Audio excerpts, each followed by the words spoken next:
Tried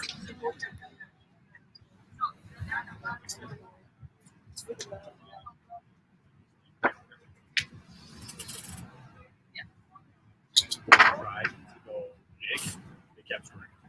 So that was their thing.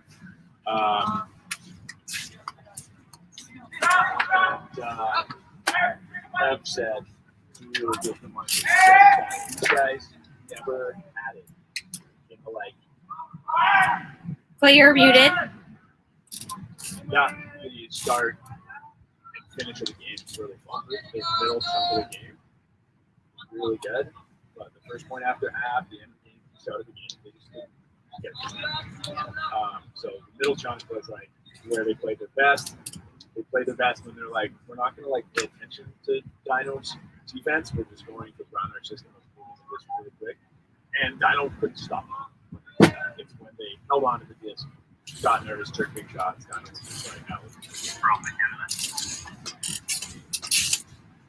Go ahead.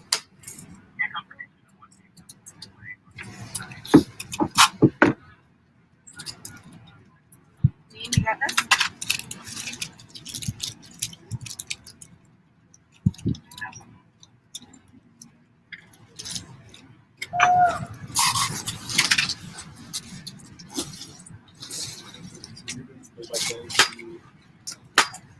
when you stop talking, we'll take an opportunity. Or I feel you just take an opportunity. According to Danny, I don't talk quite as much as you or Kevin on play-by-play. I sometimes let it breathe. Yeah. So just an So FYI. if you're letting it breathe, unless I'm like, oh, quick, look at it. Like, Yeah. Okay. Yeah, that's fine. It's usually I think the moments to jump in is like when there's calls in between points. Same. Okay. If it's middle of flow and I'm not saying anything, it's well. If it's in the middle of flow and I'm not saying anything, it's often because we're moving the disc too quickly. So I might like just let it flow for a bit and say something more like, Titan is doing a really good job of moving the disc to the top. I won't say every half, but if it's a slow game. Yeah. One thing I like in this situation is if I've been doing color when I'm talking about intro, like Lieutenant yesterday did really well and they moved to this lateral, lots of good goes really quick. They haven't yet done this game. You're letting it flow for a point, they get on when they start doing it. I'm like, Troy, this is what I wanted to see. Look how moving. That's okay if I okay. Yeah. Catherine, what time is it? Like really 23. Okay. So, and if I am talking, so what I'll try and do, I'll just be like say, You need help. No, it's okay. Like, Clay, what's happening on the end? Like, it's like bang, bang, turn over the bucket. All like, it was like, oh, but look at this, and then I'll just kind of pass it off to you, and I'll try and like, I won't try and stop, but I'll try and like toss it your way. Okay.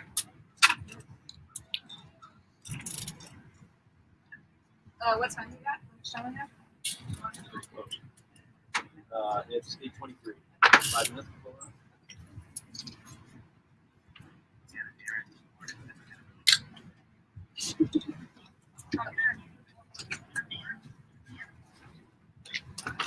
Hi, I'm Charlie, everyone. Adeline. Nice to meet you. Hi. Regine. Hi, nice to meet you. Hi. I'm the events manager for Ultimate Canada. So thank you for volunteering. Hi. I'm Catherine. Catherine, nice to meet These are you. like favorite Catherine, the camera operator. Oh, amazing. You're doing a really great job. Did you do all the games yesterday? Yeah. Amazing job. Thank you so much. Okay, I think we are set.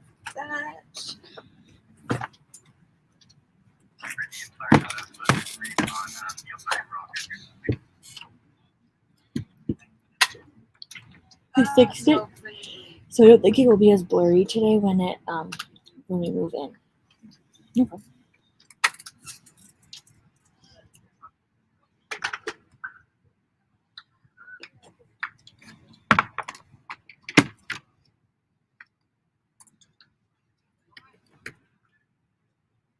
Sarah, Yes. if Erin asks you how to print them, Danny knows how. Okay. So she can just ask Danny to print them. That's enough. Okay. But if Danny's not around and she has to ask one of the volunteers, like Nellie, to do it. Okay. She knows. She'll have to know. Nellie doesn't know how to get the rosters. She knows how to print. But Oh. Erin will have to get the rosters. Okay, so Erin knows how to get the rosters. No, Just she doesn't. Oh. I'm telling you. But so what happens if Danny isn't around? I mean, he should be. He's like in the office 90% of the time. Okay. But just tell her it's easy. All you do is go onto the scheduler website and Yeah. go to rosters and then find the team you want to print. Click on that team and then hit print. Okay. Okay. So it's pretty easy. She's just not done it before. Okay.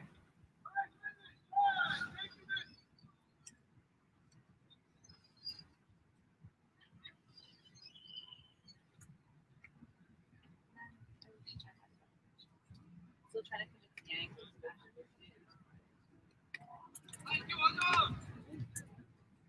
It'd be fun if she did it. I know. Like, she like told me, she's like, I wouldn't even stop swearing. I know. As him. Like, it'll be fine. It is a pretty daunting act. I was excited. Yeah, I was too, but then I started kept keeping me up to start talking first time.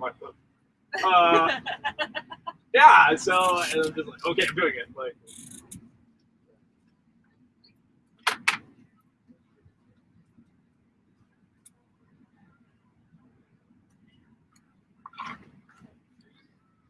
Now you're so good at it, you just want to impress me.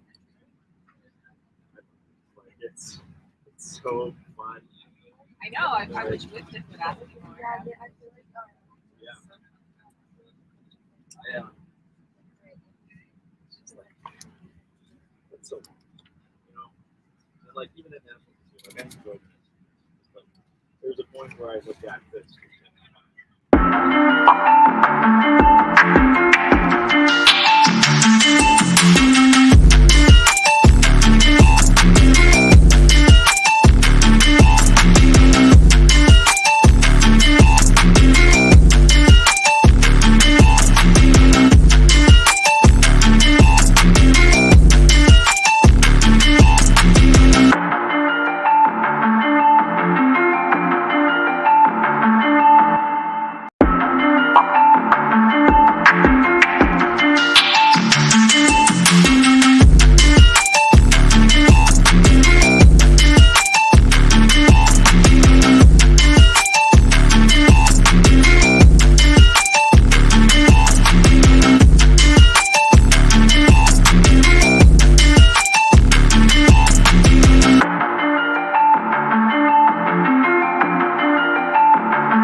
I threw every single day.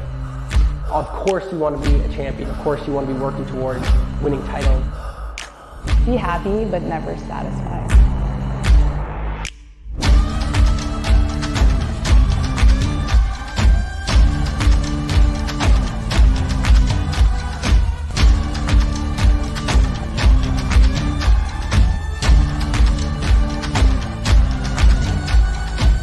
Better than ever.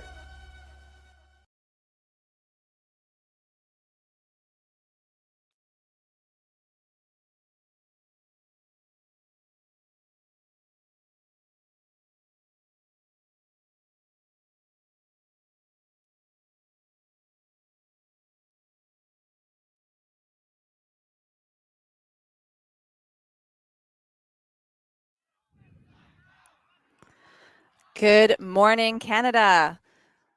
Here we are on day 3 of the Canadian Ultimate Junior Championships in beautiful Surrey, British Columbia.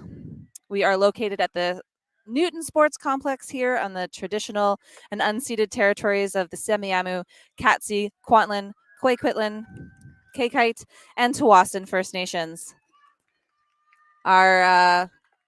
Our crossover matchup today in the Junior Open pool that we've got is Chaos from BC and Titan from Quebec. I am here this morning. My name is Troy Weston. Thank you for listening. And I'm here with my co-commentator, Clay Howlett. How are you this morning, Clay? I'm great, Troy. I'm excited for this game. I got to watch Titan play yesterday, call that game with Kevy Underhill. And this crossover game is now it's a game that keeps you in contention. If you lose, you don't move on into the playoff championship bracket. If you win, you do. And after Titan dropped their 3 games yesterday, they've been relegated to move down while Chaos won their pool, so they move up. So this is there's a lot at stake here. I'm excited. That is a very exciting matchup. I'm sure we're going to see lots of gritty play. It's a little tad bit windy, so I feel like if they're throwing up some errant throws a little high, the wind may catch it. It's not too hot yet today, which is great. And we have our first pull, T10 pulling down to Chaos. Jordy Paxton with the first catch. T10 setting up a cup right away, forcing Chaos to move it around. Seem to be having no problem with that. However, it looks like, unfortunately, that one player was out of bounds on that side. We have our far sideline observer Glenn Ford that's calling that out, and so it will be an early turnover for T10.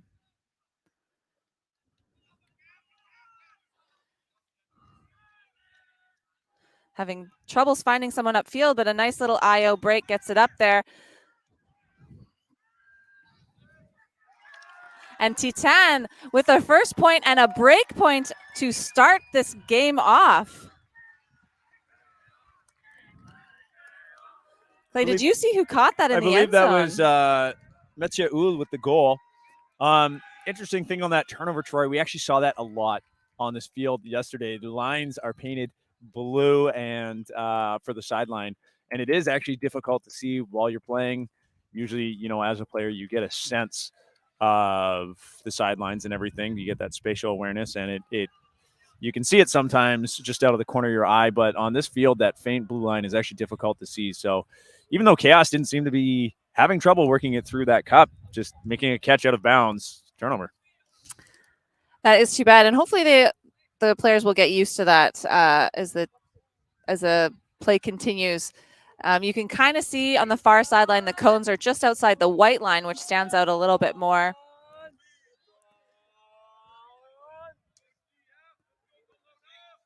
And we'll get to see now if T10 is going to keep their zone going in the other direction or if they'll switch it up to a person D.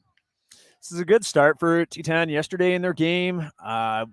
We remarked that they played a really good middle chunk of the game, but not so much a start. So flipping the script right away here. Gauthier with the deep pull for T10. Looks like they are coming down in another zone. Plaxton looking for a reset. Goes to McMaster. Those are the two captains of Chaos. Bryant now. Back to Plaxton. Seeing a rabbit wall look here. So one person on the mark and then three others in the cup. T10 doing a really good job of pushing them back. McMaster and Plaxton not having a lot of options.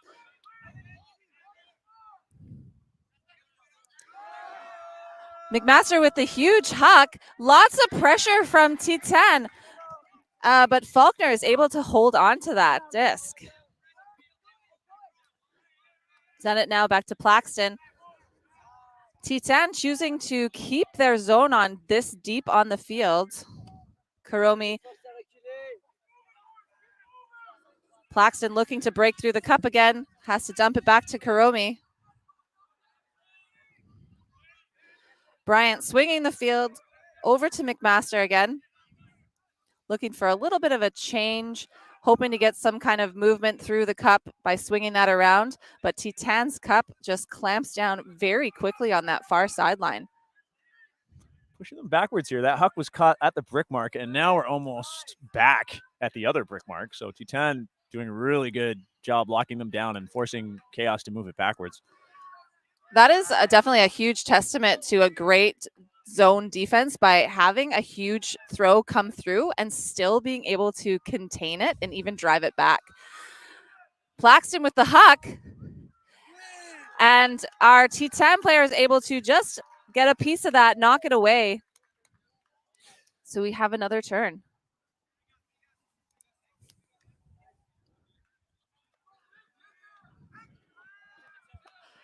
There was a pick called on the play, so it is going to come back to Papa Georgiou, I believe, unless it did not affect, and then it will stay with Arazo,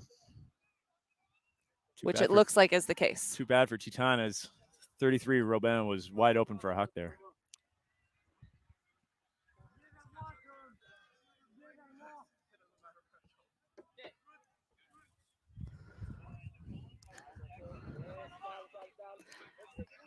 Robin finding Beck Haverneck right outside the end zone, opts for the hammer, and that will be knocked into the waiting hands of Erazo in the end zone for the score. That was a really good defensive play, but as they say, catch your D's. This is a tough one. I like seeing the heads up of players to quote unquote pick up the trash, right? It's a wonderful way to get glory. I've caught a lot of goals that way. It gets me on the stat sheet. I didn't do anything. I was just there, you know. I mean, that's doing something. But you got to have that presence of mind, you know, to be in the end zone. I'll just set up just in case. So really smart of Ejazo to do that. I want to give a shout out to Faulkner there. He caught that first huck from Chaos just to our left by that brick mark, getting it through the zone. And he had a player go deep right away into the end zone, call for the pass, and he looked it off immediately. And I love seeing, particularly in this division, them looking off those risky, impulsive throws to try and be chillier. Unfortunately, though, Chaos then worked the disc from the offensive brick mark to their defensive brick mark all the way back. And Titan, their cup, they're forcing outside. It's interesting. They haven't picked the force, whether it's, you know, home or away. They're forcing the outsides, forcing the players towards the sideline. And Chaos isn't looking to break through that cup. No, right? they're not having a lot of crashes through. We do see one in a while. They are a brand new team. This is their first year in existence. There was some movement of some junior team. Their team is from Kelowna and Grand Forks, put together, two quite a bit smaller cities in BC, especially Grand Forks, very small city. So kudos to them on their first year as a full team and making it to the big show. So I'm thinking that T10 will probably keep the zone right now. It's been working for them so far. Why switch it up now? Yeah, and especially when we haven't seen Chaos yet figure out how to dismantle it. They're kind of playing into the hands of T10. It's what T10 wants. I mean, if they're got that zone on and it's like, you guys are going to keep throwing it backwards, yes, please, right? Exactly. So I expect to see it again. Yeah, in not super windy conditions like that, the point of the zone is really to force as many passes as possible and create more opportunities for a drop disc or an errant throw. And that's exactly what T10 is capitalizing on right now. Gauthier with the pull. Looks like McMaster's going to pick that up. And that is such a floaty pull that T10 is able to get down before the first pass even gets off. That's a fantastic pull right there. Latour. Karomi with the huck. That is a laser of a huck, not quite high enough to get over Gauthier, who brings that down for Titan.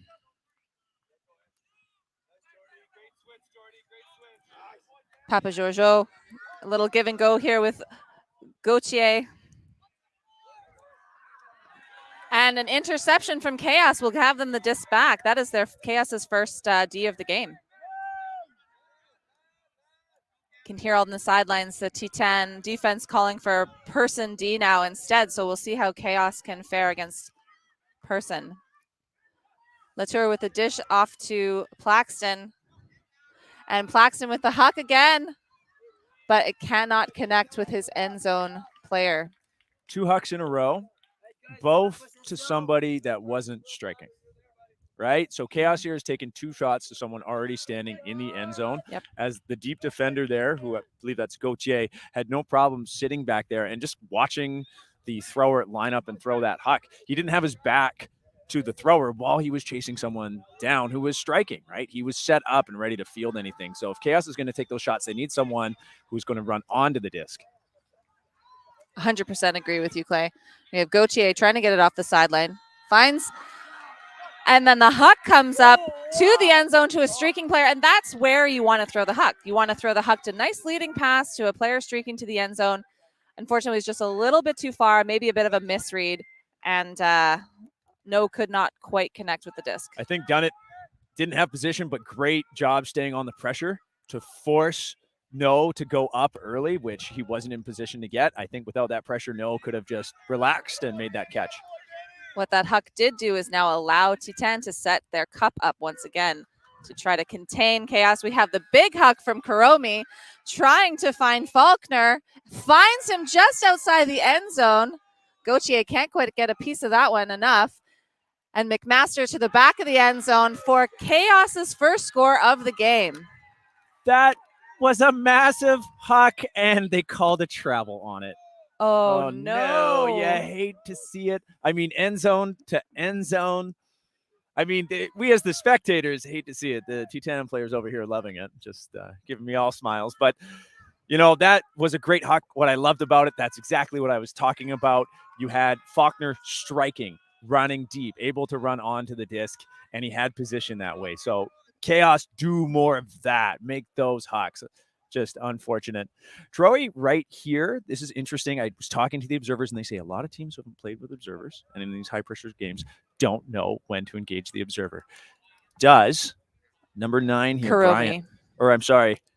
Kuromi, have anything to lose by going to the observer here? He definitely does not have anything to lose. And it looks like he is talking to Linda Kudo, who will be the head observer actually for the senior event.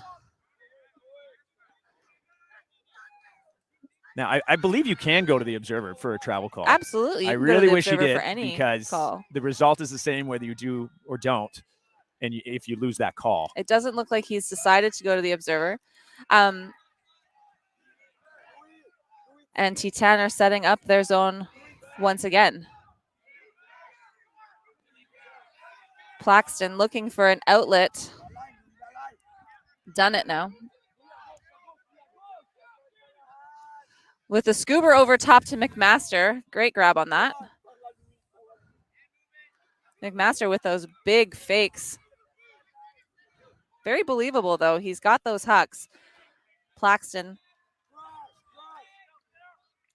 Little over-the-top throwback to McMaster, who goes for a greatest. Latour on the other end, but can't quite get two hands on that. That was a fun play right there. The crowd, everybody giving them credit. When someone makes a play like that, it doesn't matter who you are. You congratulate that.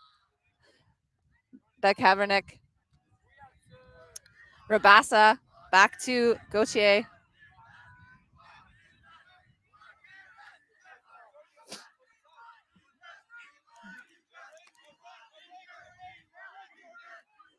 Lencio now with a little OI over the top.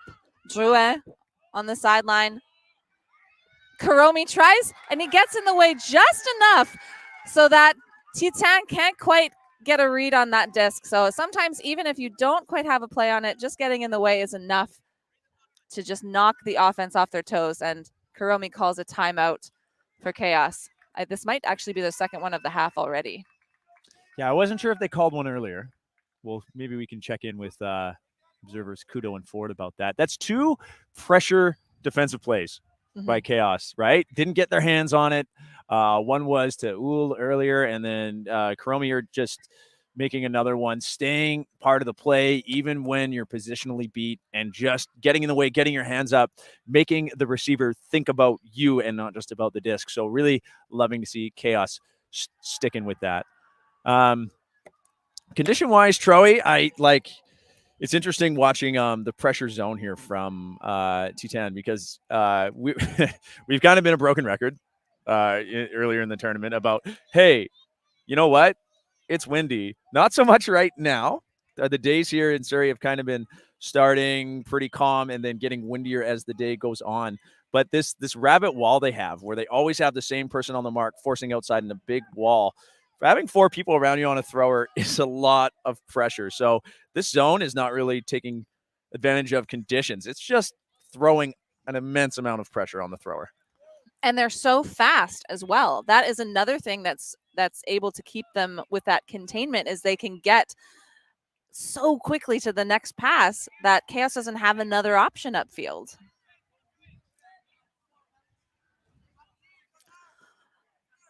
Kuromi now with the disc tapped in, forcing a backwards pass to Plaxton. Little scoober over top to McMaster.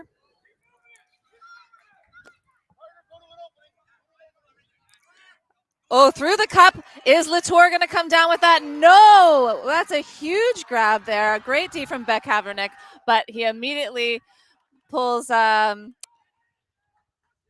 turf to the field, unfortunately, for Titan.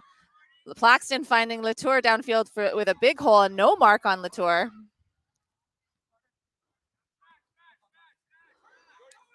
Karomi to Plaxton now, letting the Chaos offense set up a bit more downfield.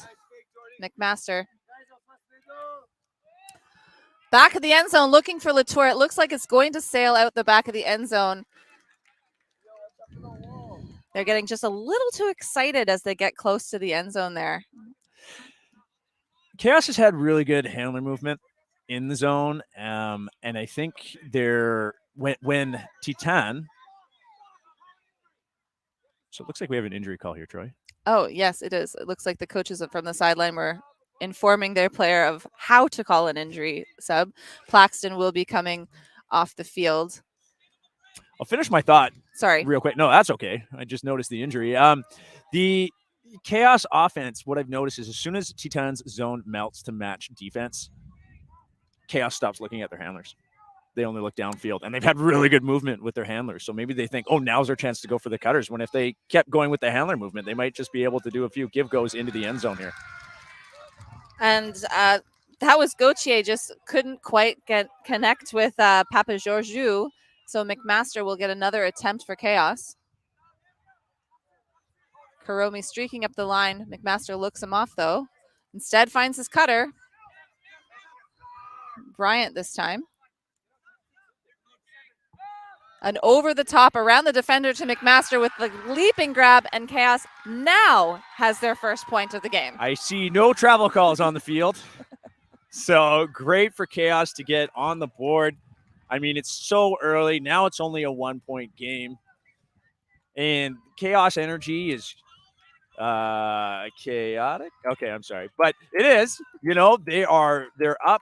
They're yelling. They've got the crowd with them. They've made some great plays. They're not too worried about being down against a team that was ranked in a higher tier pool or anything. 1-point game. So speaking of travels, what do you think about the new travel rules being brought in from USAU, where you're only really supposed to call a travel if it affected the play? So, fun fact. I learned about this yesterday, so Okay. Thanks for putting me on the spot here. But you know what? I like it. And I've always believed, kind of as a code of honor, if you will, that before these rules were in place, you only call travels if it matters. If I'm setting the mark on someone and I notice that their pivot foot on their dump came off the ground a little bit early, no advantage to that player in that foot coming off. It doesn't really affect the play. They were going to make the throw behind them where I'm not marking or something like that. Anyway, it doesn't whether they kept their foot grounded or not. I definitely appreciate on a give go if I'm defensively trying to catch up and a player is changing direction or changing their speed or clearly setting a pivot and taking off ahead of time before I've got a mark on. I mean, those make sense. So I think it's a way better adjustment to the rule that travels should only be called when they give an advantage to the player traveling. Chaos now setting up a cup of their own. We'll see if Titan is able to fight through it. Berard.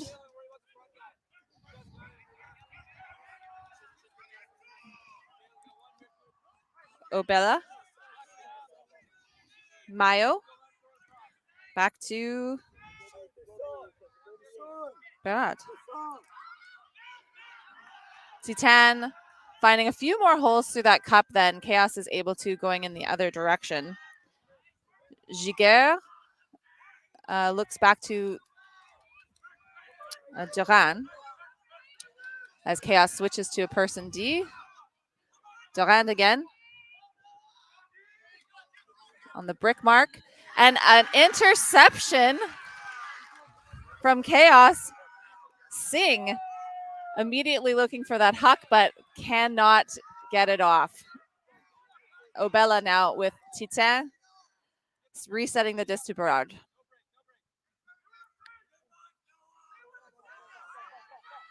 Lots of pressure on that throw, but Giguère coming down with it. Now Obella just outside the end zone. An up the line cut. Is it too leading? It is a little bit too leading. Mayo lays out for the disc, but can't get his hands on it.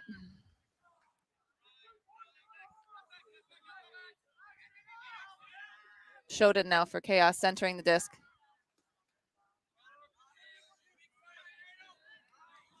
Seeing some give-go moment from Phipps.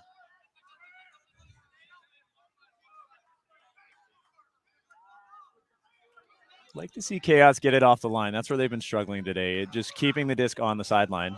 Big huck goes up. Shoden with the huck. A better read from Hans than the Titan player. Puts it into his hands. And now we have Romain just outside the brick mark with no mark on him. Opts for a risky throw anyway, and it will be rewarded. And Chaos comes down with their first break of the game, making it a tie score. You hear that energy. I love it. Tie game. We got our first glimpse of Titans O. And even in their warm-up, I was watching their warm-up today. They're all about the go forward momentum of the disc. And they were doing it. And Mayo had a really good cut in the end zone, scooped his guy, but then the throw was just too far. Chaos there, I mean, you said it was a risky throw and they got rewarded. That is exactly right, right? And we see this from defensive lines often. You get that D, the energy is up. Now's our chance. Let's punch it in. Wow, that was a really bad decision throw, right? Yeah. And that happens all the time. And I don't want to sugarcoat it. Chaos just did that twice. Yeah. Right? They totally did. They got the second one. The first one, an impulsive huck right off the bat, and that was a turnover. So I'd like to see Chaos in a perfect world taking their time a bit to move it up. I mean, they had glimpses of that, getting it into the red zone, but taking that throw, they perhaps could have got a little bit closer before trying to go over the top with some give-goes for up their handlers, because, I mean, their handlers have been doing a good job. They're fast, and even their cutters getting involved, but their small ball passes have been really well done today. I believe that was Phipps on the pull. Titan getting a few passes off before the Chaos Cup can come down. The wind is picking up a little bit. Great layout grab to keep it alive by Berard. Obella over to Berard. Another Berard. And a turn. Was that a D or a drop? I couldn't quite see. That was a hand block by Bogart. Beautiful. Love hand blocks. Sing now.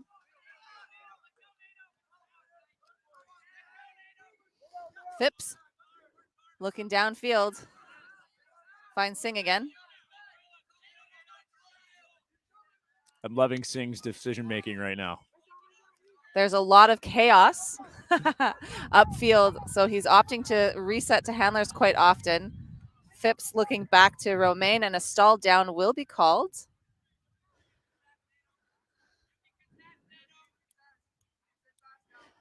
So often what the observers will do here is they'll go in and listen to the conversation from the players so that they're caught up.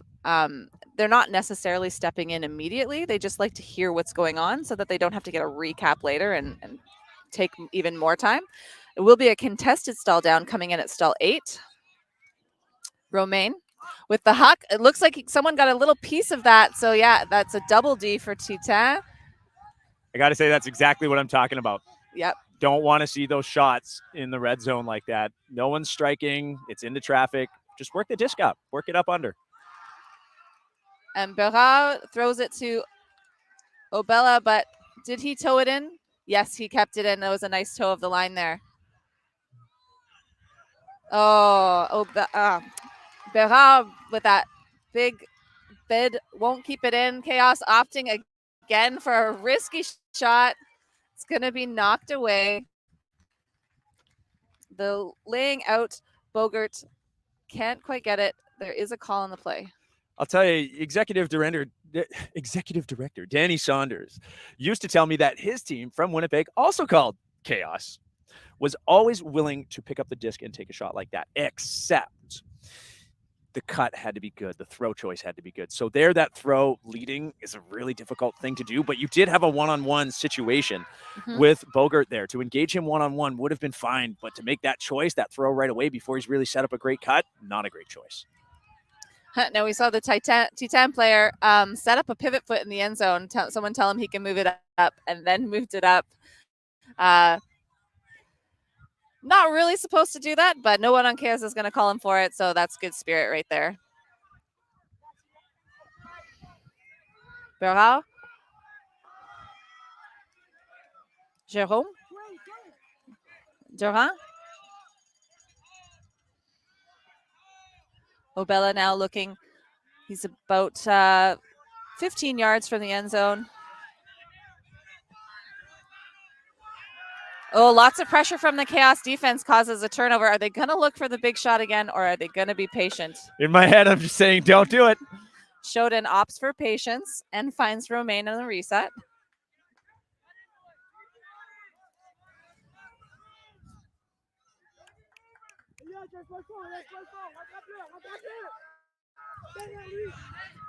Back to Romain now.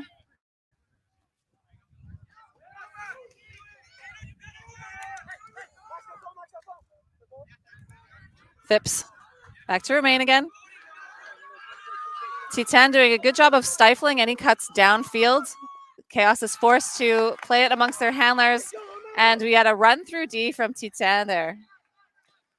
Obela was doing a lot of the heavy lifting for Titan yesterday and gets the run through D to keep this point alive. And a timeout is called by Titan. Maxime Berard deciding it's time for his team to resettle, regroup. So one thing I will say about those risky shots, you often, this point did not really showcase the ability of Chaos to come down with those risky shots. But if you practice those risky shots at practice, then you definitely get more accustomed to reading those kinds of discs and coming down with them and like boxing other players out more often than not. So I feel like the point before this, Chaos was partially, rewarded for that because they practice catching those kind of swilly discs, whereas Titan obviously doesn't have that kind of play style, so they may not be as used to reading those discs or boxing the other players out quite as much as Chaos there. You heard it here, folks. Troy Weston, only sky battles at practice. No, I kid. No, you're right though. I mean, all aspects of the game are needed, right? And if you want to get good at reading the disc and making big plays, you need to be able to catch the disc in high pressure situations. Berard will be tapping it in here. Bogart on the mark.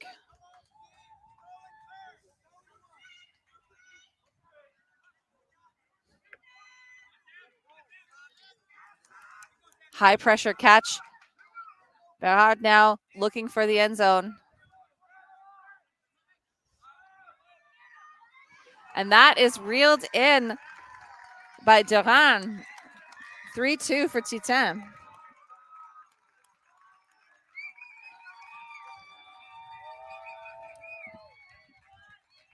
Troy, that might have been number 15, Marek Lavarenne, that actually came down in the goal there. So just in case, if that is true, we'll give both of them credit on the stream. So we're not missing anybody.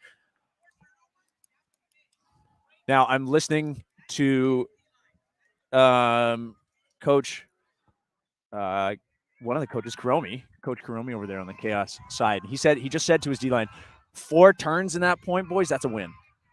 And that's something that, for all I'm saying to the D-line there, I'm like, no, don't take that impulsive shot. Work your handlers, get it in the end zone. D-line's job is to make it hard for the other team's O-line, and they are going to get some. Mm-hmm. No matter what you do as a D-line, offensive lines are going to score against you. Sometimes it comes down to how they score against you. 4 turnovers? It's a win for the defense if they get 1 turnover in a point. So getting 4 turnovers for a defensive line, that's giving themselves lots of chances. That I would be congratulating the team as well. That's huge. For a second-year team, I'm loving the score right now, 3-2. Punching up right now after winning their pool yesterday in the second tier and then punching up against the first-tier team right now. And with this score, this energy, really loving how this is working out.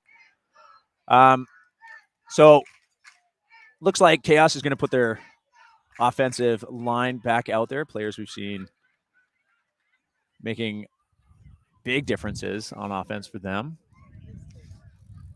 And We're still up a break with Titan right now, though, correct? Yes, They've gotten 2 breaks. thank you, yeah. KS has only come back with 1 break. So Titan is up 1 point and up a break. now I imagine we're going to see that rabbit wall again. That is one player coming down and always setting up on the thrower, and then 3 players kind of forming a wall. With the wind starting to pick up, Titan to our left right now is currently on the harder side of the field, the harder side to score on. Titan's at an advantage here because the conditions are going to play against Chaos in this point. That Kaepernick with a pull that will sail out of bounds, meaning KS will get to bring it to the center of the field at the brick mark. Yeah, pulls like I do. Just need to practice more, Clay. that is not what they say in Victoria. They say stop touching it. Okay, maybe that. McMaster picking up the disc for KS. Now, what's your opinion on wearing sunglasses on the field?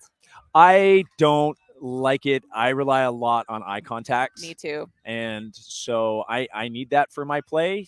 Perhaps when you play with someone that is wearing sunglasses frequently, you get used to their body language. Claxton with the huck for Chaos. Trusting his receiver downfield. Faulkner with the grab. Resets the disc then rather than trying to force it. So that's maybe a difference between the O and the D line here for Chaos. Second time Claxton Faulkner's now done looking for something off the sideline. Finds Dunnett. Over to Karomi. Oh, but we got a defensive play by Lancey out there for Titan. Knocks it out of the air. You can't teach tall, Clay. Can't teach tall.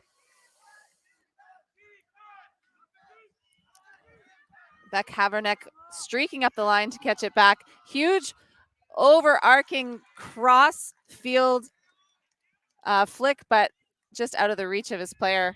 And Plaxton will huck it right back downfield. Is that going to come back in? Yes, it will. Oh my God, what a huge grab from McMaster. Linda Kudo, the observer, calling that inbounds. That was incredible, Clay. See, now this travel call, I think, is real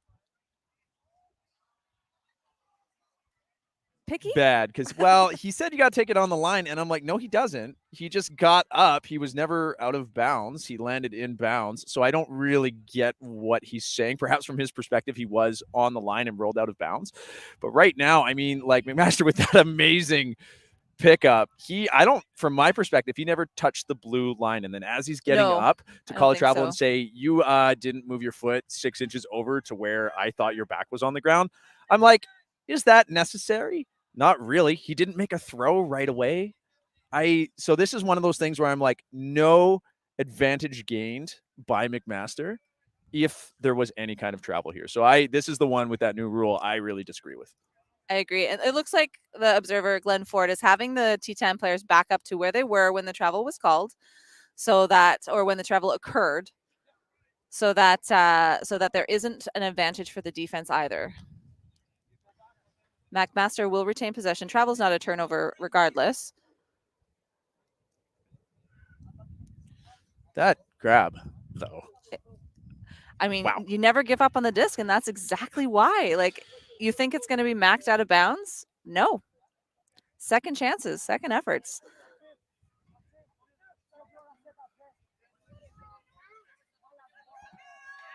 McMaster taking it in from the crowd. I mean, he should be pumped about that catch. He really should be. Seems to be more to the discussion here. Some of the players were trying to let me know that there's more going on. So we're just going to wait and see how this rolls out. The players who were first involved with that defensive play before McMaster caught it, I think are discussing whether or not there was a foul. However, based on their position on the field right now, Troy, that means they played on. Yes. If there was a foul call, they'd be right here with McMaster. So again, I'm like, well, yeah, you guys can discuss that after. It looks like you committed to playing on, because if you're that far down on the field, why are we talking about a foul right now? If McMaster caught it, then we kept playing and a foul called after. So Kudo ruling that there was no foul anyway, so it'll stay with McMaster. But it seems to me that foul call should have been made in the instant play stops. You can't say, oh, he got it. Well, I guess I'll call foul. Yeah, no retroactive second thoughts there. I mean, I get it, because sometimes it does take a minute for your brain to register. Did something wrong just happen? Should I have called something back then? And so, by the time you actually register that you should have, it may be too late. Players in this division are encouraged to ask. Totally. Right? It's a junior division. I mean, I don't know all the rules, and I've been playing way too long. Players in So, any division are encouraged to ask. Masters division. A little You bit don't more know? salty when Ask. people ask. I mean, yeah, you probably should know by then, but I mean, I'd rather people ask than just pretend to know something wrong. Yeah, absolutely. So in any case, McMaster will come in with the disc on the sideline here for chaos. Now that the players are all back in the correct position. T10 opting to set up their really powerful zone right outside the brick mark. McMaster forcing to throw some kind of weird garbage into the end zone. Lots of bodies in the end zone. That's tough. There will be, it looks like an injury on that play. So there was a collision, and we just got a spirit timeout called by Linda Kudo, observer Linda Kudo. So she made the T symbol upside down and said spirit timeout. So probably to do with the fact that everybody's looking at that disc coming down high up in the air. And there wasn't regard given to the fact of, let's say, from some players, if I make a play on this, I do have to have a look at where everybody else is. Yeah. I can't just tunnel vision the disc, go for it, and cause a blindside collision on the back of someone's neck or head. So it looks like there will be a meeting between captains or teams just to talk about that. Trying to be that athletic is cool, but you also have to watch out for safety, especially head safety. So I imagine that's where this is going. Probably. I mean, I did see while Linda was calling the spirit timeout downfield, we saw Captain McMaster and Erazo here closer to us, just kind of having a few laughs, giving each other high fives. So clearly it's not the entire teams that are getting a little heated. And it might not even be heated. It might just be to take a minute to realize where your body is when you go up for those discs. Last year in Brampton, what we saw in the juniors division was a higher amount of concussions than any of the other divisions. And because it was windy, and the junior players are just not quite as aware of their bodies yet, in regards to space, in regards to where other people are. And so it resulted in a higher amount of concussions in the wind because they're all looking up for that disc and they're not looking at the other players and where everyone is. Yeah. Spirit of awareness. I mean, it's a thing, right? These players do have to watch out for each other's safety in a sense. And I have not heard at all any animosity between these teams on the sideline, on the field, or anything like that. I think this is more like, hey, teams, we need to think about protecting each other's heads a little bit, okay? And that is a spirited thing to do because we don't want anybody to get hurt. So I think the discussion right now is more just like, how do we make sure that while we play extremely athletically, we all stay safe, and what adjustments do we need to make to do that? And you know what, this is a really smart spirit timeout to call, I think. Troy, are spirit timeouts usually initiated by the observer? I've not seen that before, but I don't see why not. You can see the spirit captains, Dunnett and Gauthier, just chatting things over right now with the observers in between. It looks like they're having a reasonable conversation, which is great to see. I think in junior level it would probably be a little bit more common for the observers to call it spirit timeout just because maybe you're not quite this is their first big tournament for a lot of these players, or their second big tournament, maybe their first one being regionals. So it's they're not used to playing at this high level, this intensity, and spirit timeouts might be a newer thing for them. Here's a question. Does the game clock stop? Here's an answer. Yes, it does. Aha. So spirit timeouts do not affect the game clock at all. So the game clock completely pauses here, just so they can take a spirit timeout to make sure everything is going forward, and it doesn't penalize either team in any way, shape, or form by counting that clock down. So with that in mind, we will try and do a little homework in halftime or before halftime, and just try and find out from observers Kudo and Ford what the new caps will be, because that'll push when the time for the halftime cap, that'll push the time for the hard cap of the game. So what we think we know of when the cap's going to go on, or what you might have prepared is done.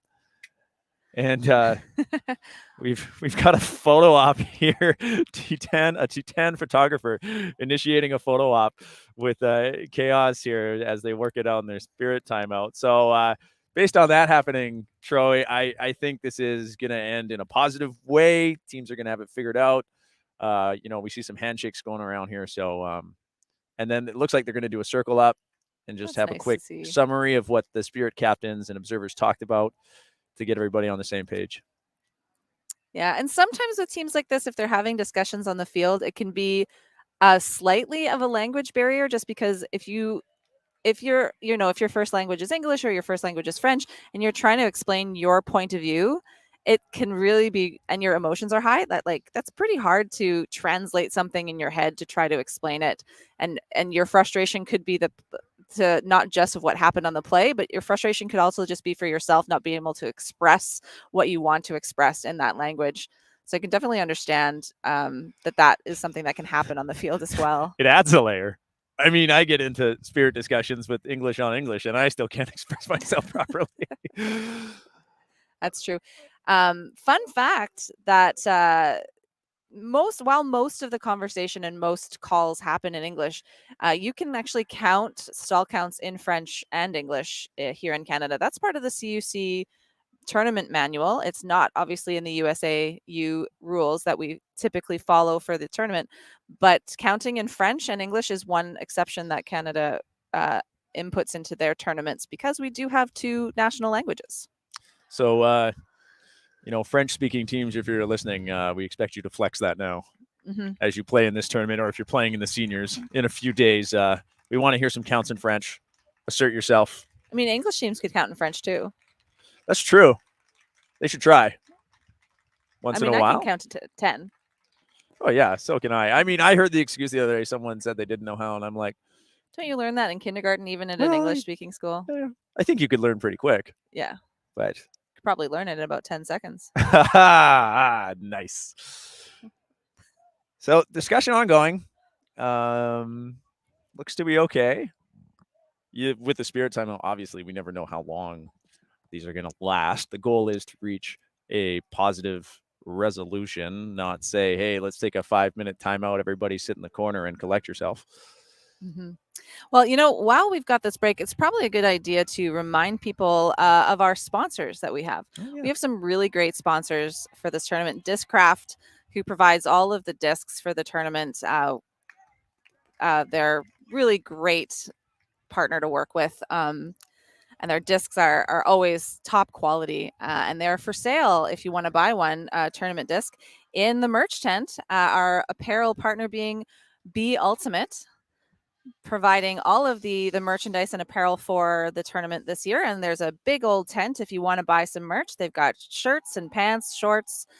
They've got gloves, socks, hats, and the disc with all of the CUC logo on it, our official merchandise partner. So huge thank you to those sponsors. Players getting back into position. There was an injury call, and I believe there's one sub. Chaos looks like they're not going to take any injury subs, but there was one player unfortunately, I didn't see who for T10 who subbed off. Danny and I were just talking about this yesterday about how if one team takes an injury sub, it's always in the best interest for the other team to do it as well, so you have fresh legs. However, after such a long timeout, I feel like this would be an exception where you wouldn't really need to.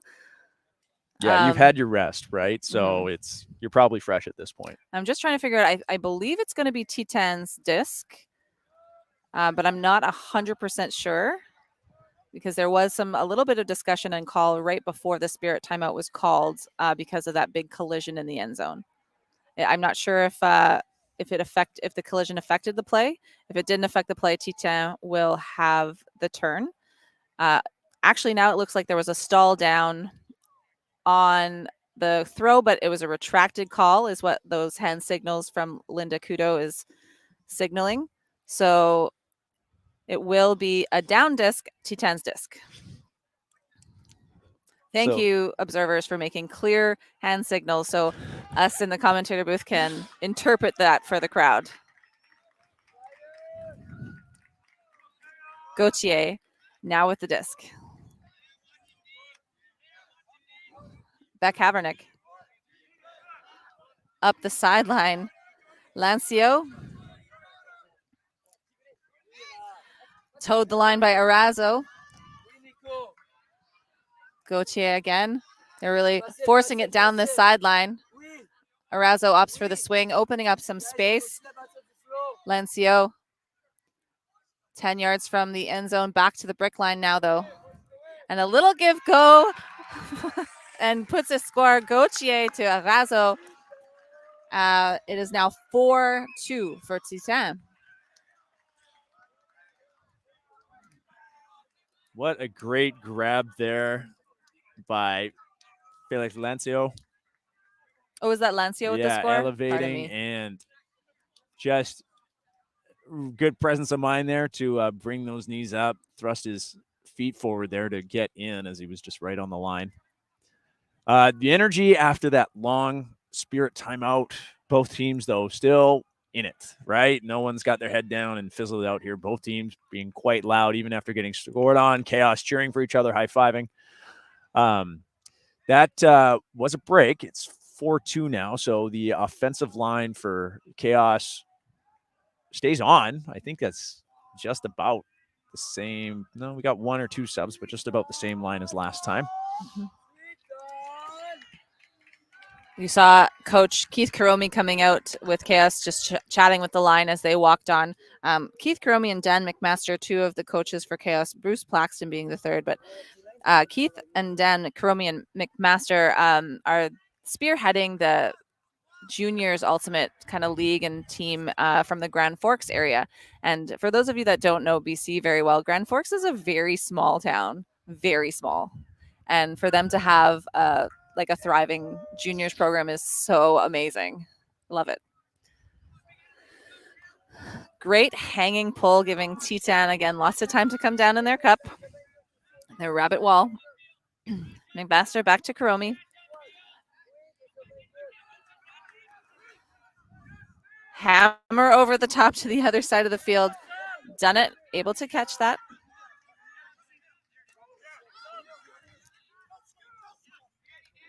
Bryant, coach calling on the line for a dump swing. Very smart move. Worked like a charm. McMaster now. Bryant again, who seems to be doing a good job finding some holes in that cup, helping those handlers out. McMaster on the sideline, an overarching huck down the field, looking for, he was looking for, I think, sorry, there's a bit of an injury. Looks like he got hit in the nose there. I believe that is number, hard to see, Erazo. I think that's number 1. Yeah, that's Erazo. Yeah, and looks like he just needed a minute to collect himself on the foul there. Didn't want like a delay game or stall count to start. Oh, no, that was actually, that was Gauthier.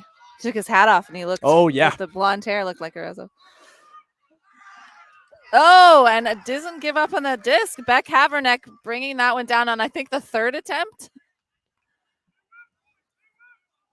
Little give go from Erazo to Beck Havernick. Gauthier up the line. Titan really likes to force it down that forced sideline. Feel like if I was Chaos, I might switch the force up to see how they handle that. Beck Havernick. Benoit. Arazo. Beck Havernick again. A hammer over the top for the score and another break for Titan. That extends their lead to 5-2. The offense for Titan, they're not seeming to have any issues working that up, except for that one errant throw. But Beck Havernick coming to the rescue. I want to talk about Chaos's offense at that point. So there, we like you said, we heard the coach from Chaos Dad Squad there, just yelling dump swing, dump swing. And we did see Chaos move the disc laterally a lot more. They even broke through the cup a few times, but every time the disc got to a player that wasn't covered, there was no continue. Even if it there was a 10-yard pass right up the line, and that at that point there were 5 or 6 defenders behind the lateral plane of the disc. Those 4 people in the cup, and then the 2 wings were out of position. And the deep was really the only one down the field who could see what was happening. And the chaos players, the 2 or 3 that were also deep, did not come under immediately to get that continue going, putting all those defenders out of position. They held it and looked for a dump because they didn't have a continue, and which let T10's defense, that cup, catch up and get back on. So we need to see, to disrupt this zone, chaos needs to have players in position to sort of cascade, to time their cuts, to come under, so that throws can cascade once they get one through the cup.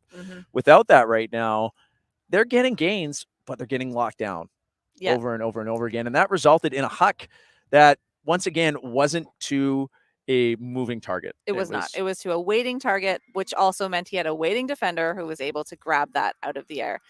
It's it may seem counterintuitive to newer players when you're playing in a zone, but when you see the disc moving down the field, you want to come towards the disc instead of running away from it. You see the disc coming to you, your instinct is to run away because you want to get further and further down the field. Really, you need to come towards it in a zone so you can find that open space and a continuation pass, just as Clay says. And that is that's something that Chaos is definitely missing at this moment. So Chaos took a timeout here. Oh, it's halftime. I'm sorry. Didn't take a timeout. Oh, it is halftime. We are in half. So you know what? We will probably step away and take a break. Yeah.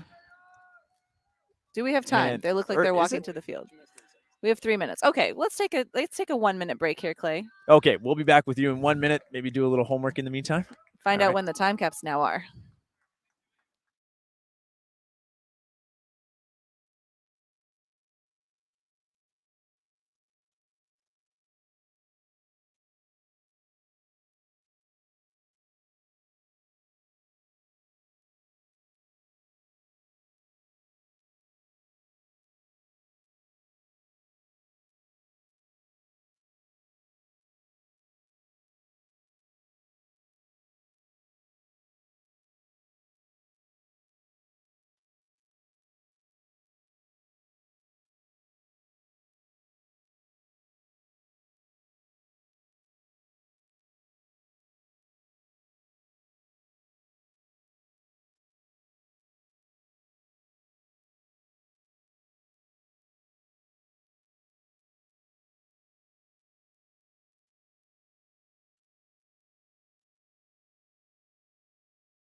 And we are back on Tuesday morning here at Newton Athletic Park in sunny BC. The wind slightly mild this morning. We just finished halftime with our crossover match of in the junior boys division, Titan from Montreal versus Chaos from Kelowna and Grand Forks. Titan up 5-2. And I'm here with Clay. We're really enjoying this game so far. It's been a lot of exciting plays. Yeah, we had the observers come over in halftime, let us know that they're feeling like this is an action-packed game, and I mean it is. There have been some incredible plays this game. We did experience a spirit timeout to talk about just some collisions. But, yeah, excited for the second half.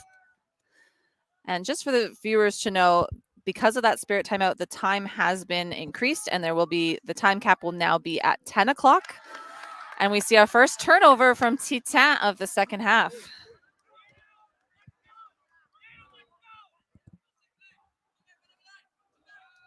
Up the line throw to a lot of waiting defenders. Just kind of had some blinders on for that one cutter and then overthrew him, unfortunately. So Titan will get the disc back. Berard now.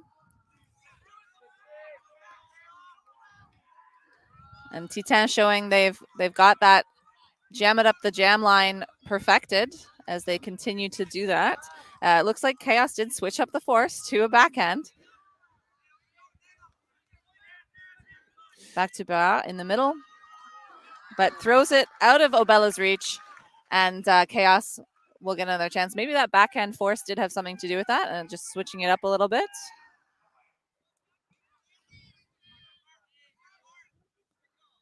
Pick was called downfield, so there just will be a little bit of a pause as players reset.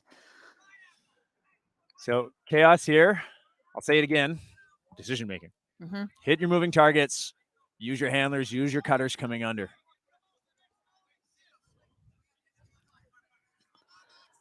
Romain tries to hit Singh, who just bobbles it a little bit. So I believe that's Mayo that brings that down for Titan. Up the line cuts there from Berard again. Yeah, pick call.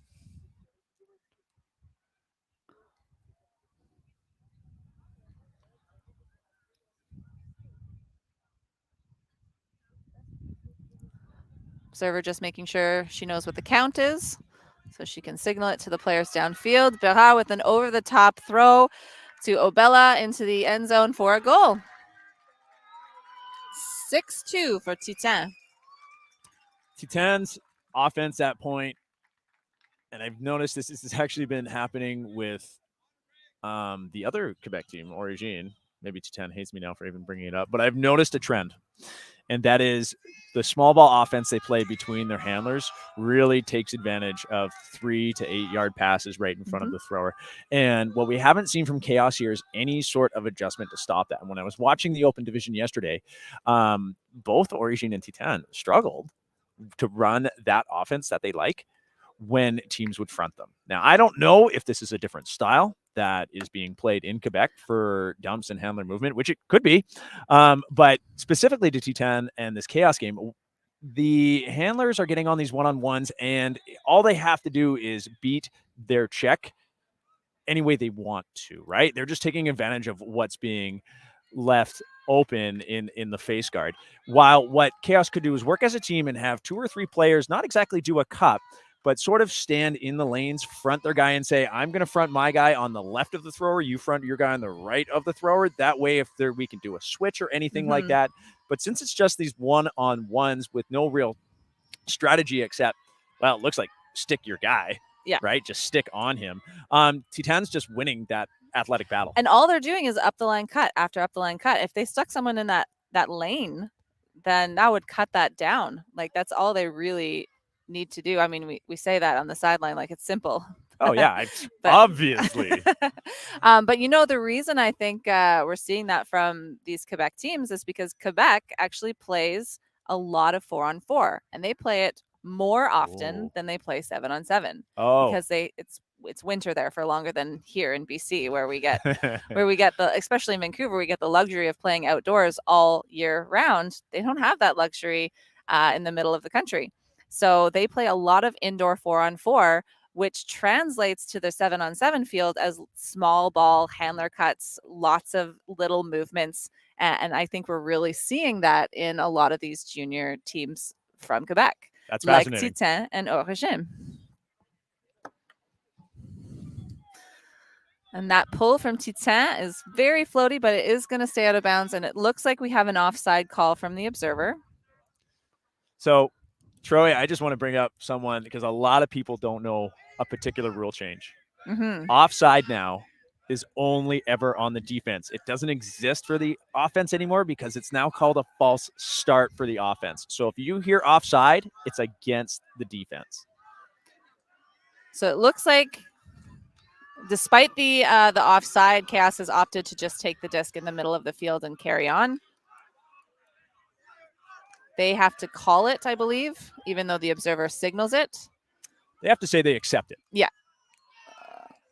And a foul is going to be called by McMaster there on Beck Havernick. Did look like the disc was a little bit behind, both reaching down, but there is no contest on that foul. Yeah. So the disc will stay with McMaster. I like Beck Havernick asking why and then agreeing. You know, there's no reason you can't say, oh, how'd I foul you? Let me know. And then say, oh, you're right. Yes, I did. Karomi now looking for an option upfield. Opts for the hammer over the top to Latour. Back to Karomi. Claxton. Again, and over the top to Latour. Need to see that continue. Yeah, we're still missing that little key piece in zone offense from Chaos. Karomi faking, moving the cup around. Plaxton crashing the cup. Dennett back to Plaxton. We've got to see that continue through the cup. Handlers are doing a great job moving it around, giving the downfield some opportunities to find those holes, but we're just not getting that continue. And we have a hand block there from Robin. Beck Havernick picking up the disc now for Titan and calling a timeout. There's been a lot of timeouts in this game. Really using the timeouts to their advantage.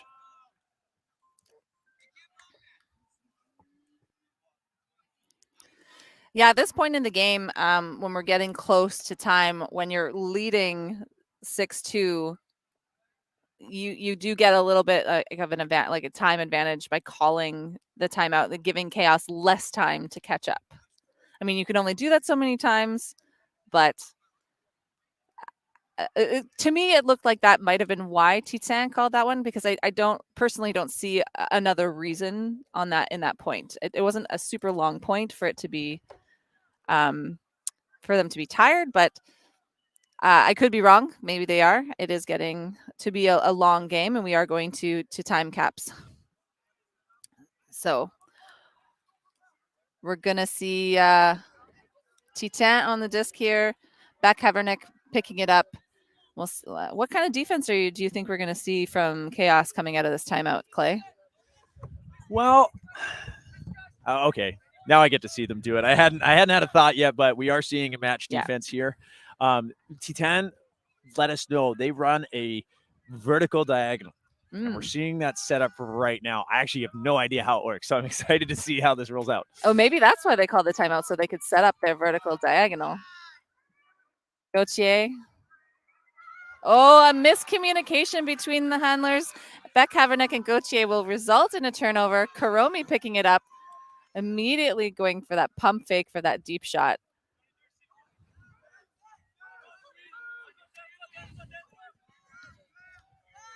Bryant back to Karomi. Swing into Plaxton. Handlers again, swing it across the field. Lots of time. Latour now. You hear from the sideline, from the Chaos sideline, continuation. Oh, and that was another defense Chaos trying to get it through the middle of the cup. Titan getting a bit of a hand on that and not letting that. McMaster doing a good job of cutting off that up the line pass. Had to opt for a scoober over to Gauthier. Up the field, nice tic-tac-toe there. Berard with the disc just outside the end zone for Titan. And an up the line, over the top, throw to Titan. 7-2 now for Titan. They're kind of running away with this game.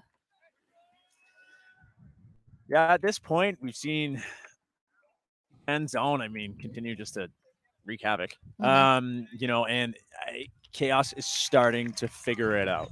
However, I think Titan's also realized, hey, they're just figuring it out. And until they actually have the strategy to bust out of this, let's keep it rolling, right? We've seen them be really athletic on match defense, but there is no sense to remove that zone. Instead, Titan can just sit here and sort of refine it, while Chaos still tries to work out how to get through it.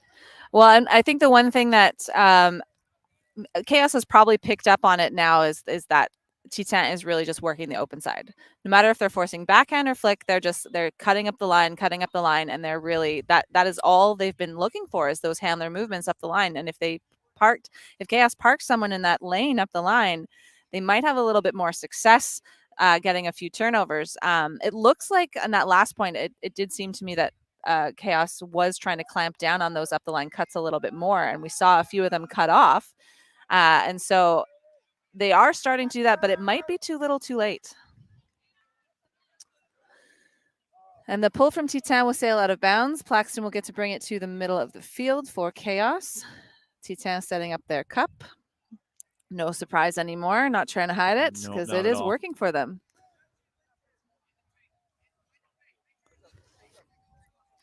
Wide open Chromie on the sideline with the big huck. Gauthier streaking down, and he gets a piece of that. That will be a great defense for Gauthier. Excellent just in the right defense. position. I feel like Hiromi just kind of hucked that with no open receiver in mind. Yeah, I mean, I like to see the moving target. We've been talking about that. He did have one, but I mean, that was also a throw into coverage, right? So that's also a choice you don't want to make. Hey, but a quick turnover. An unfortunate drop by Laverne will give Chaos the disc back right on the end zone line, and it looks like they're setting up a side stack way off to the side. McMaster going for the cut. Plaxton finding him, and a completed catch. Chaos with their 3rd point of the game. Good conversion on that one. That was neat. I've never seen that. The side stack and the back of the stack just coming across? Yeah, and just a foot race. Yeah. But a lot of room. You can get open on the inside. You can get open on the around. That I'm going to steal that. Yeah, that was cool. Although, opportunities to poach against that, that's a really good, back pocket play that, no one's seen this before. They're like, hey, what are they doing? And you can win that foot race. If that was probably your standard offense, that might be kind of easy to you could probably only do that so many times in a game. But, I mean, it's great on Chaos for having the awareness to set that up off a turn and not off of something like a timeout where they have, the time to get the instructions. They did it right off of just a turn. Yeah, exactly. Because then the other team could be like, oh, this is interesting, and kind of put players in strategic positions. Yeah. We're seeing a lot of the same players from Chaos and Titan taking the field. They're really Chaos not counting out their chances just yet. They have a bit of a mountain to climb right now with the score being 7-3. But I think they're saying right now, don't rule us out just yet. We've still got some gas in our tank. 22 minutes until the cap by my clock. Hiromi winding up for the pull.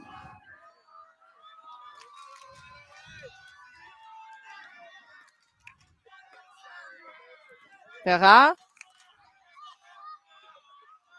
Lots of little give go. Oh!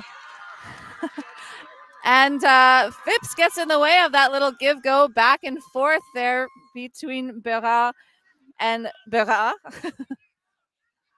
So Chaos now bringing up the disc, and they get to play against a person defense instead of the zone.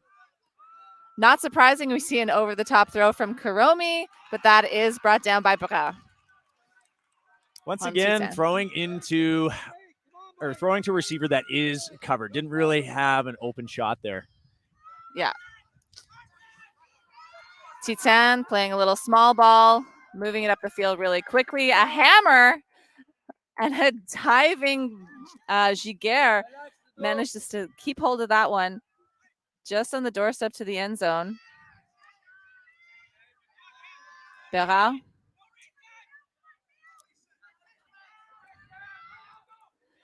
And a connection in the end zone, and that will be another score for Sui this time on Titan. Score now 8-3. Good heads up D by Phipps on Chaos. Okay, and like you were saying earlier, I mean, Chaos is clued in to Titan's strategy of just working out the handler up the open side. So knew that was coming. Gets a hand out there, gets the D.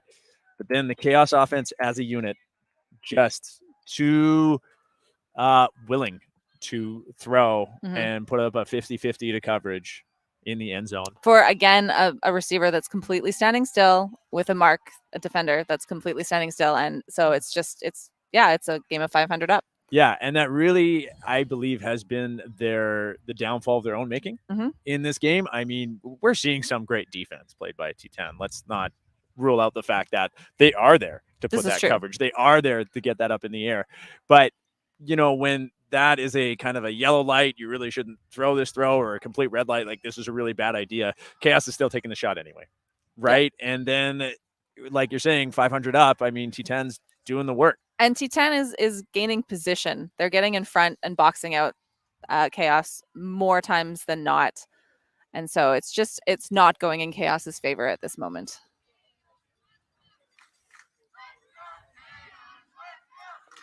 We do have some fans in the stands cheering for Chaos, though.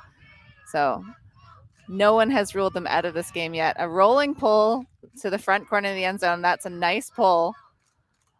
T10 able to get their entire cup down before a first pass comes off from Claxton to Kuromi.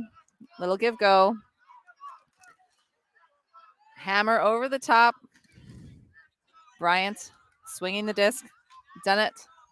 Need that continue. It looked like Latour was almost there, but Chaos continues just to swing it around.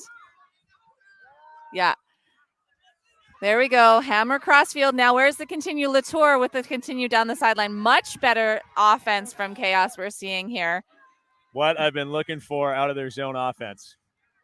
Kuromi now looking for something downfield to get it into the end zone. Handler swinging it back and forth. Claxton again. McMaster being put downfield instead of as a handler, probably to get a little bit more movement downfield.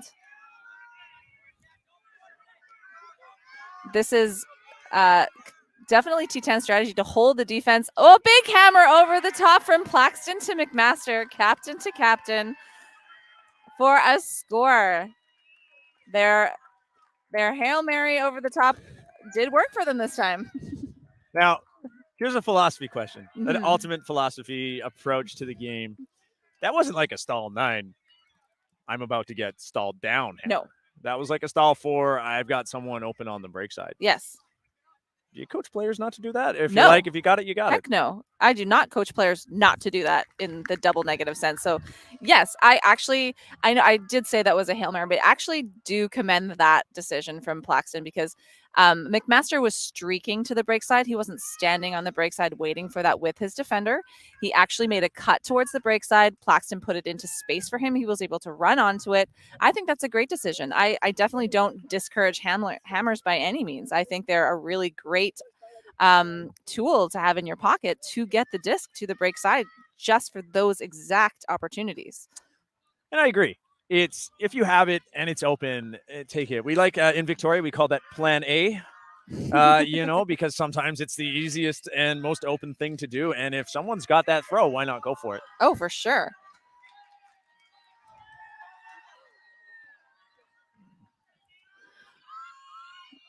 Ooh. Looks like just a little bit of a foul call there. Mayo and Berard playing a bit of give and go to start with, but just a bit of a trip up. He's okay, and the play will carry on. I think Chaos is putting the cup on to prevent those little up the line cuts, but the small ball continues to work through the cup, but a travel is called. I have to tend to agree with that travel. It did look like he caught it moving backwards, turned around and continued to take another step, which is a change of direction. So yes, you're allowed to kind of have some fluid movement for those give goes, but that was a change of direction, I believe. And so that's a valid travel call. Particular change of direction did ensue in an advantage, right? Because now you had all the defense behind. They probably could have stayed with the play, but they clearly weren't able to thanks to that travel. So that's the kind where it was, an advantage was given by that travel. You call it. Berard looking for Berard. Mio.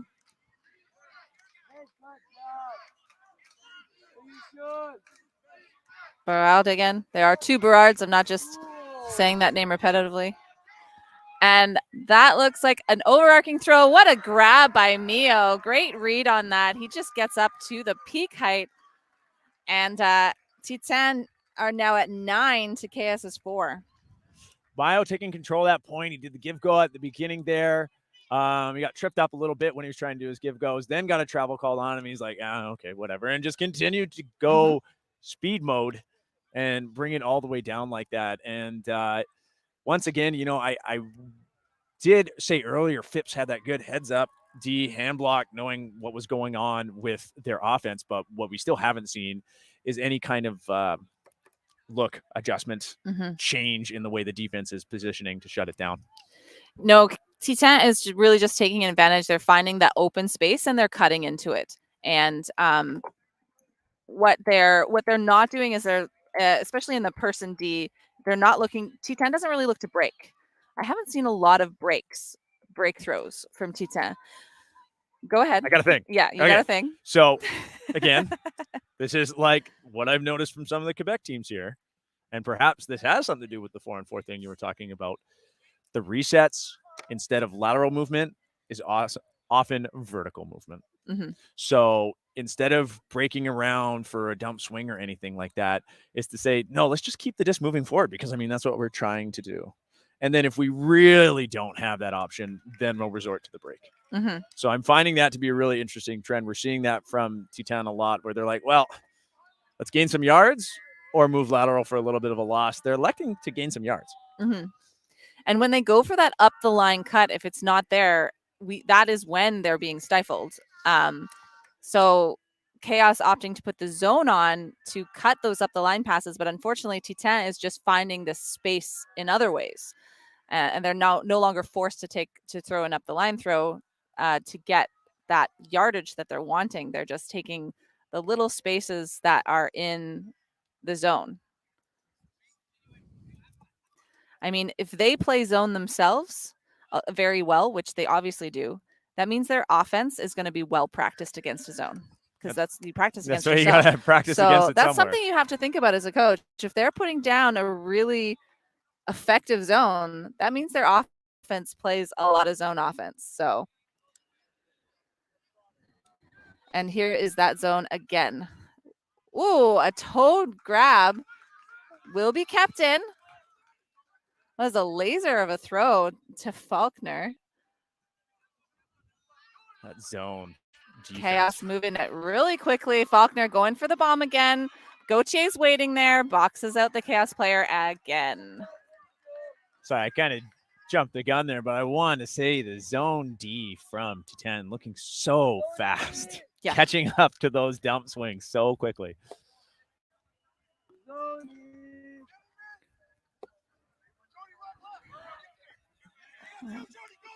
Oh, that over-the-top throw to Razo is just knocked out of the air by Bryant. He says, not in my house today. Thank you very much.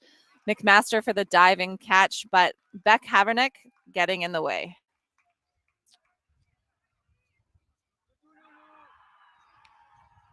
A little give-go from Beck Havernick and Lancio. Scuba over the top, resetting to swing, but the swing is too low, and Erazo can't quite hold on to it. Plaxton to Karomi.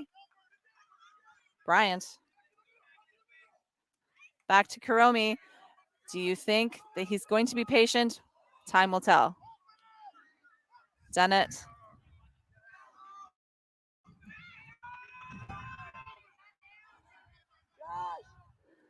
A lot of movement downfield. Chaos not quite able to clean up their end zone right now.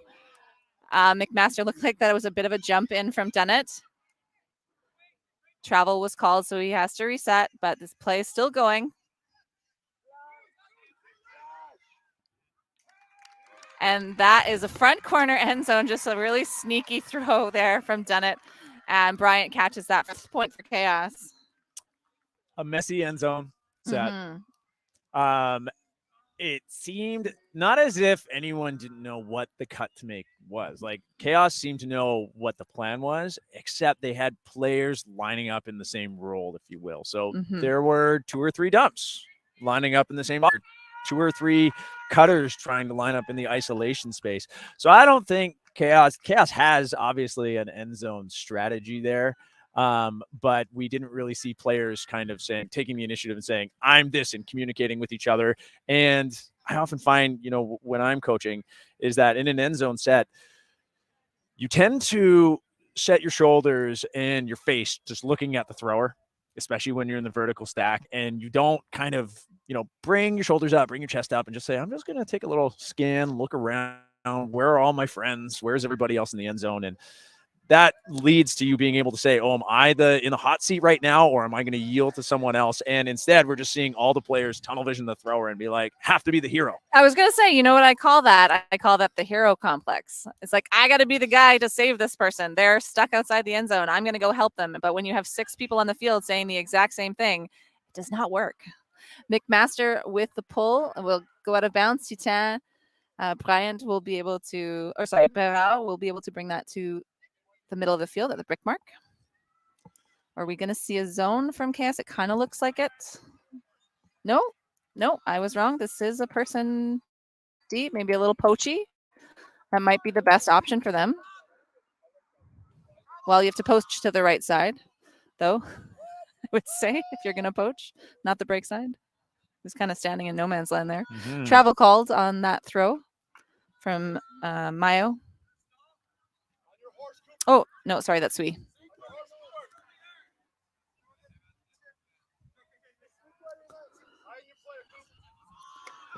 Up the line cut again. That's Mayo with the huck. Lots of people underneath it. Too many hands. Titan can't come down with it. Good clean sky battle there. It was a clean sky battle. Yeah, that's no much better, blindside actually. collisions. That spirit timeout really worked. McMaster now for Chaos. Up to Phipps.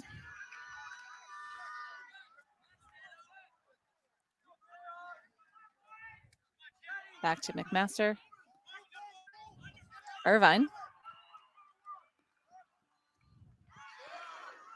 And Lampshire just has to dive to catch that. Unfortunately, just a little bit of a tip drop from Irvine there. Probably thinking about his next throw before completing that.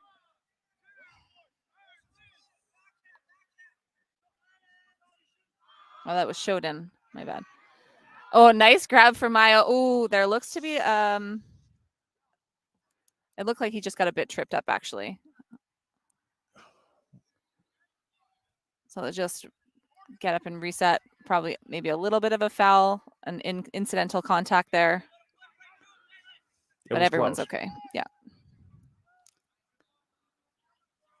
Good hands on Mayo for catching that. And Berard in the end zone for the score.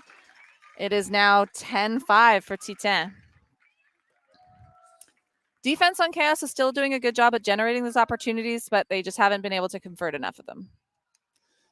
Yeah, exactly. It's a tough one. You know, like it's kind of the plight of every defensive line. Yeah. Right? It's typically on teams, especially younger teams. Well, let's put it this way. On most new teams, your O-line is going to be your players with the best disc skills. Not necessarily your flashiest or most athletic players, but the ones that have the best decision-making and probably the surest hands, right? And work well together. And work as a unit really well. While your defensive players are your gritty grinders, right? Mm-hmm. You know, you put them out there and you're like, go get it done, energy, hunger, and they're there, but then they don't get a lot of practice at translating that into, okay, now that I've, had this really ragey outlook and getting the disc, which is great energy. And then it's like, well, now how do I switch, calm down, focus, have that cold fire to get the offense done, right? And I think, honestly, we're just seeing a lot of that from the defensive group from Chaos today, of having a hard time flipping that switch. That is a beautiful pull from Beck Havernick.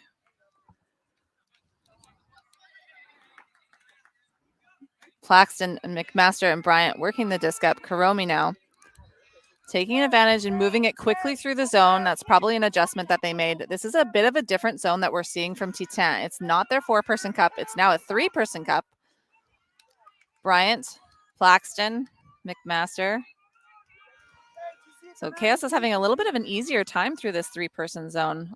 I'm curious as to the switch up from Titan. It could be an opportunity to try, let's stick with our zone because it's working, but maybe let's try a different set, get some practice on it as we have a pretty commanding lead. We've got Latour asking for it in the back corner. Karomi decides to give it to him, even though it's a questionable decision. It will be caught because it looked like Gauthier was covering someone else. I call that one a false positive. A little bit. The throw was a dime. It was a dime throw. You're right. Kuromi on with the dime throw, absolutely. But you're right. You don't want to say, like we were talking earlier about hammers and everything, of like, well, if everybody's on the open side, someone's wide open on the break side, you've got that throw and it's good. Great. There, you're throwing into a pretty busy section of the field. You're throwing it at stall 8, right? So that's got a lot more of that desperation feeling behind it. I mean, that's the same as saying I'll just put it up and I hope someone gets it. But luckily, the execution from Kuromi there, I mean, that came off crisp. I mean, any margin of error in that throw at all, and that's going to be Deed. Yeah. And Kuromi showing that he has had a disc in his hands since he was a small child. Both of his parents play, both of his parents coach. So that shows with his disc skills right there that he's got it on the dime throw. Yeah, the Kelowna coaches, Blackson, Kuromi, and McMaster, all with children on the team, the dad squad coaching chaos. We did hear the horn for hard cap go for the other fields. Our team, or this game, will be given an extra 5 minutes due to that Spirit timeout earlier in the game. Chaos looking like they have tried to put a 3-person cup, but they cannot keep up with Titan's fast movement. So the containment just isn't there.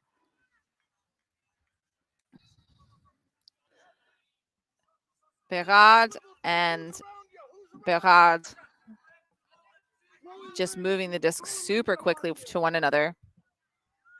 Duran back to Berard.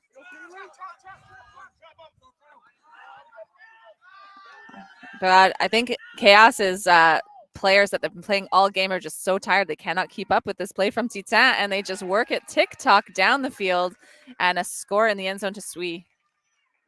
It was a travel called, though, on the throw.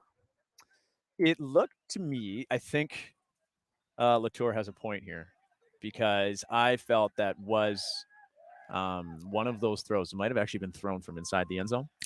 Yeah, the pivot foot was set on the line of the end zone, and the toes dragged to the inside of the end zone. On the other hand, I don't think it matters. No, I don't know if it gave him much an advantage. No, it didn't. It was a throw. Yeah, no travel. Calling them in. And I mean, the throw was to someone who wasn't covered. He threw it without a mark. Had he not dragged that toe a little bit, would it have changed anything? The flip side, though, I mean, and as we kind of get used to these new rules, is then the other question is, well, is it always an advantage when they score on a throw? Right? Is any throw, any assist for the goal,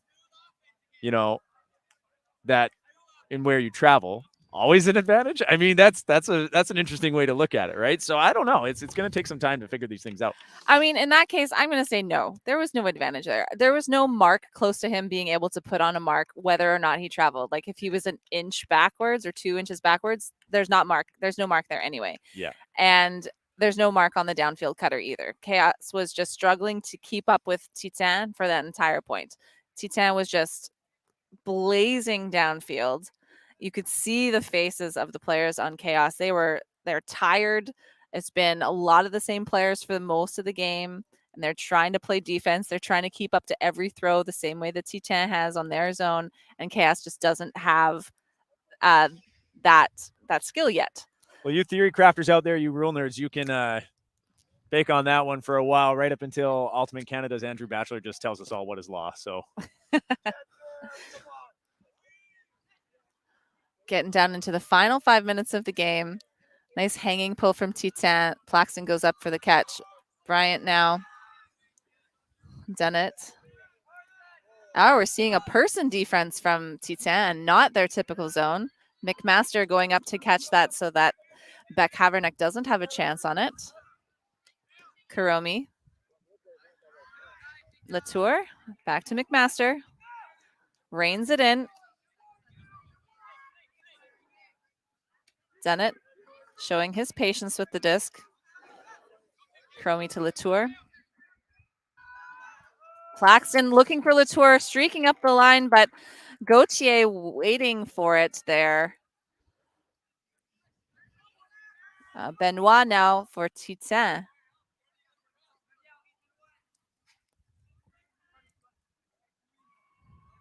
Beck Haverneck. Oh, and Bryant got a piece of that, and we saw a bid there from Gauthier on that second attempt, but he can't do it. Bryant immediately picks up looks for the end zone, and I have to say it did look like 3 may have had a little bit too much contact on that receiving end. So we'll see what the observers say. Foul was called by Benoit there. But I was wrong. I do not have best perspective. So I guess it was just a really good box out. So Linda saying no foul on that receiving end. So Chaos will get a score, and that puts them at 7 to Titan's 10. Now we are at 10 o'clock, so I believe that is the conclusion of the game. Oh, one more point. I saw the maybe. observer signal. Okay, last point. Yes. Last point. Here we go.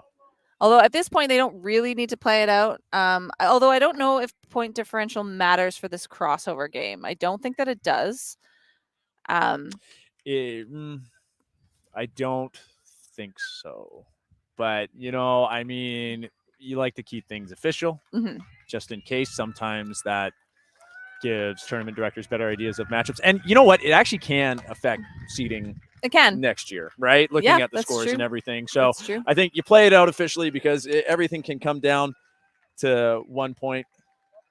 And plus, the whole reason we're all here is to have fun. And these two teams do look like they are having a lot of fun out there. Every point has been really a hard battle for each team, and they want to keep the fun times.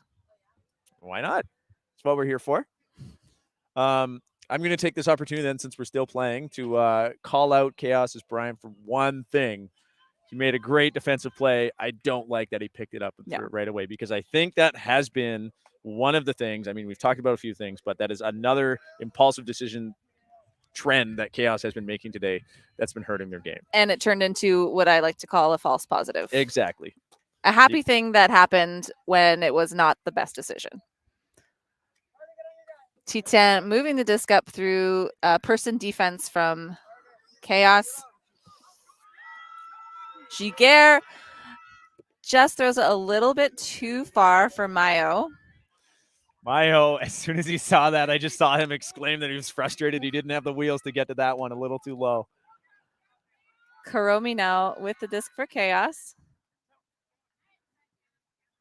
Finds Bryant. And a lot of those players that are waiting too deep for Chaos, but Latour staying shallow was the one that comes in and gets it. Bryant, I thought he was gonna jack it. I really did.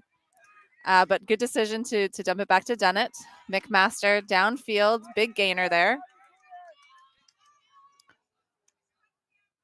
Back to Bryant. Oh, a nice grab by Faulkner, getting up for that disc, not letting his defender get a piece of that. Faulkner has been solid this game in making those plays. I mean, we're now seeing some of the patience that I've wanted to see from Chaos all game, and it's on the last point. And it doesn't look like Titan's defense is letting up either. Oh, case in point. Yeah, case in point. A layout D. That was a great layout D. I'm trying to read his number. It was Duran. Great layout D from Duran. Perard now with the disc. And that really typical up the line cut.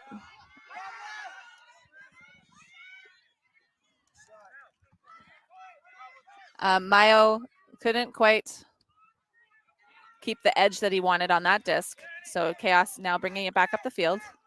McMaster, big huck. Looking for Faulkner in the end zone. He's going to have to toe it. Unfortunately, he didn't quite toe it. He's out of bounds. That's exciting, though. That was great heads up by Faulkner. I mean, like I was saying, he has just come up with some great grabs this game. That was such a good effort. Duran now with the disc.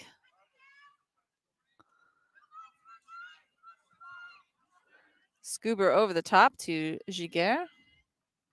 Continues with a nice dump swing and a huck from Uul, Karomi, and Mayo battling for the disc. Mayo comes out on top, and that is a score to Durand for the final point of the game and the win for Titan. Final score 11-7. Well, Woo. an exciting game. I mean, it was action packed. We talked about some of the things that we wanted to see Chaos doing more of to adapt. We were talking about a really great zone set by Titan, and they're great running on offense and everything. So while Titan was clearly in control of this game pretty early on and kept that control the whole time, Chaos never let up and gave us such a good game to feature today. They're such a fun team and a fun energy to be around. This is their first year in Inception and their first time, obviously, at Canadian Nationals. That's a pretty exciting thing to be able to accomplish in and of itself. So their energy was high this entire game, even though they were never in the lead. And that's really a great thing to see. So next, we will have another game for you on the stream very shortly here at 10:30. We're going to have our women's game, Toro versus Titan Women's. So come back very shortly here, about half an hour. We'll kick off with that game in sunny BC. Thank you so much for listening. This has been Troy and Clay, and we will see you on the field.